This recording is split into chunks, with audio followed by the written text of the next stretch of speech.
नमस्कार दोस्तों, स्वागत करता हूं आपका हमारे YouTube channel world of horror में। आज की हमारी कहानी है एक ऐसी चुड़ैल की जिसने मरने के बाद अपनी मौत का बदला लिया। तो ज़्यादा समय ना लेते हुए सीधा कहानी की शुरुआत करते हैं। रात के 1 बजे थे। सुरेश ऑफिस में काम कर रहा था। बाहर तूफान के साथ भारी बारिश हो रही थी। सुरेश एक ज़मीन के प्रोजेक्ट पर काम कर रहा था। काम में व्यस्त होने के कारण उसे वक्त का पता ही नहीं चला। जब उसका काम खत्म हुआ तब घड़ी में 2 बज चुके। बैटरी कम होने के कारण उसका मोबाइल भी थोड़ी देर में बंद हो गया। जब वह बाहर निकला तो उसके होश उड़ गए। काली अंधेरी रात, सुनसान रास्ता और आसपास में कोई नहीं था। तूफान के साथ तेज बारिश गिर रही थी। भारी बारिश की वजह से बिजली के खंभे से सारी बत्तियां भी बुझ चुकी थी। सुरेश ने जैसे तैसे करके अपना स्कूटर निकाला और अपने घर की ओर जाने लगा। कुछ देर बाद अचानक रास्ते में एक बिल्ली दिखाई दी, इसलिए सुरेश ने स्कूटर को ब्रेक लगाई। लेकिन ब्रेक लगाने के बाद सुरेश का स्कूटर वहीं पर रुक गया। सुरेश को ऐसी अनुभूति हुई जैसे मानो उसका स्कूटर किसी ने जकड़ लिया हो। सुरेश स्कूटर से उतरा और काफ़ी बार प्रयास किया, लेकिन स्कूटर चालू ही नहीं हो रहा था। तेज़ बारिश की वजह से सुरेश पूरी तरह से भीग चुका था। ठंड के मारे वह काँप रहा था। अचानक स्कूटर बंद होने से उसकी घबराहट और ज़्यादा बढ़ गई। वह अपने स्कूटर को साइड में ले गया और डर की वजह से कुछ ही देर अपनी आंखें बंद कर ली। थोड़ी देर बाद उसको एहसास हुआ कि उसकी पीठ पर किसी ने हाथ रखा है। सुरेश और ज़ोर से चिल्लाया, कौन है? कौन है? मुझे छोड़ दो। उसने पीछे मुड़कर देखा तो कोई नहीं था। उसने सोचा कि शायद उसको वहम हुआ हो। वह बहुत डर गया था। अचानक उसने बत्ती बुझने और जलने की आवाज़ सुनी और पास में देखा तो उसके स्कूटर की बत्ती जल रही थी और बुझ रही थी। ऐसा कुछ पलों तक चला, फिर बत्ती बुझ गई। सुरेश को कुछ भी समझ नहीं आ रहा था कि अब वह क्या करे। कुछ हरकत करता उससे पहले ही उसके सामने एक लटकता हुआ सफ़ेद छाता उसको सामने दिखाई पड़ा। सुरेश ने डर के मारे अपनी आंखें बंद कर, लेकिन वह अपनी आंखों को ज़्यादा देर तक बंद नहीं कर पाया। जब उसने अपनी आंखें खोली तो उसके पैरों तले से ज़मीन खिसक गई। उसकी नज़रों के सामने एक चुड़ैल थी। उसने सफ़ेद साड़ी पहनी हुई थी। वह डरावनी नज़रों से सुरेश को देख रही थी। फिर उस चुड़ैल ने छाता ज़मीन पर फेंक दिया। सुरेश ने देखा कि बारिश की बूंदें चुड़ैल की साड़ी पर गिरते ही बूंद लाल रंग की हो गई थी। धीरे धीरे पूरी साड़ी लाल रंग में परिवर्तित हो गई। यह दृश्य देखकर सुरेश भयभीत हो उठा और अपने स्कूटर को चालू करने लगा। सौभाग्य से उसका स्कूटर चालू हो गया और वह तेजी से अपने घर की ओर बढ़ने लगा। कुछ देर बाद वह चुड़ैल सुरेश के स्कूटर के सामने आ गई। सुरेश स्कूटर को नियंत्रित नहीं कर पाया और स्कूटर एक पेड़ पे जाकर टकरा गया। पेड़ से टकराने के तुरंत बाद ही सुरेश की मौत हो गई। अगले दिन सुबह जब लोगों ने यह देखा तो पुलिस को बुलाया और लाश को सुरेश के घर वालों को दे दिया और पुलिस ने जांच पड़ताल करके यह बताया कि सुरेश की मौत हार्ट अटैक से हुई है। वह तेज़ रफ्तार से स्कूटर चला रहा था और अचानक उसे हार्ट अटैक आया, जिससे उसके स्कूटर का नियंत्रण बिगड़ गया और वह पेड़ से टकरा गया, जिससे उसकी मौत हो गई।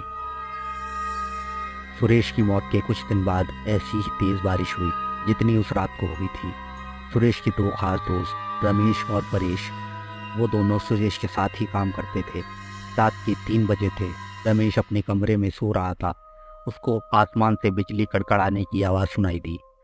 रमेश ने अपना ध्यान सोने पे केंद्रित किया। अचानक उसको ऐसी अनुभूति हुई जैसे कि किसी ने उसको थप्पड़ मारा हो।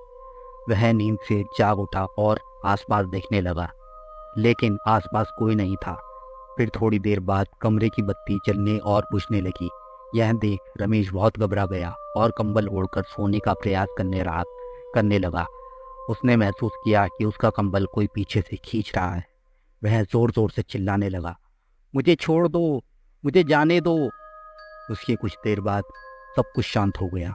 फिर अचानक खिड़की अपने आप खुल गई और उसमें से एक हाथ बाहर से अंदर आया, जिसकी हथेली पर खून ही खून था। उस हाथ से कसकर रमेश का गला पकड़ा और उसे मौत के घाट उतार दिया। रस्सी की मदद से पंखे के नीचे लटका दिया। अगले दिन सुबह रमेश का दोस्त परेश जब उसको बुलाने आया तब उसने यह दृश्य देखा और तुरंत पुलिस को सूचना दी। पुलिस ने जांच पड़ताल करके इसको खुदकुशी का नाम दिया और कहा कि रमेश ने तनाव और किसी बात के दबाव में आके आत्महत्या की हो। हम आगे इसकी और भी जांच करने की कोशिश करेंगे। अपने दोस्तों की मौत के बाद परेश बहुत ज़्यादा तनाव में आ गया। उसको मन ही मन यह लगने लगा कि अब तीसरा नंबर उसका है। उसने अपने ऑफिस जाना बंद कर दिया। कुछ दिनों उसने अपने आप को अकेले रखा, यहाँ तक कि वह अपने परिवार के लोगों से भी ज़्यादा बात नहीं करता था। कुछ दिनों बाद उसको लगा कि अब खतरा टल चुका होगा। वह अपनी पत्नी के साथ दूसरे शहर घूमने चला गया। कुछ दिनों तक उसने अपने पत्नी के साथ दूसरे शहर में सैर की। कुछ दिनों घूमकर दोनों वापस अपने घर आ गए।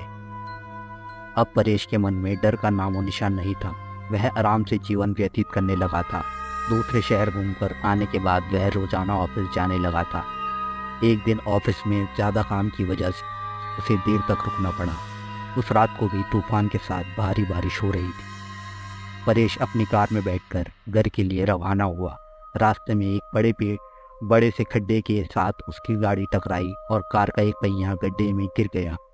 परेश कार से नीचे उतरा और बहुत प्रयास किया, लेकिन पहिया गड्ढे से नीचे नहीं निकल रहा था। परेश कोशिश कर रहा था कि एक औरत वहाँ से गुजरी। उस औरत ने बड़े प्यार से रमेश को कहा, सुनिए, मैं आपकी मदद करूं? रमेश ने कहा, नहीं, मुझसे ही नहीं हो रहा है। आप इसको कैसे उठा लेंगी? फिर भी आपको अगर लगता है तो एक बार आप प्रयास करके देख सकती हैं। उस औरत ने कार को पीछे से सिर्फ थोड़ा सा धक्का मारा और कार का पहिया खड्डे से निकल गया। परेश ने उस औरत का धन्यवाद किया और उनको पूछा, आपको कहाँ जाना है? इतनी रात को आप अकेले कहाँ जाओगे? आप मुझे बताइए, मैं आपको जहाँ जाना है छोड़ देता हूँ। जी धन्यवाद आपका।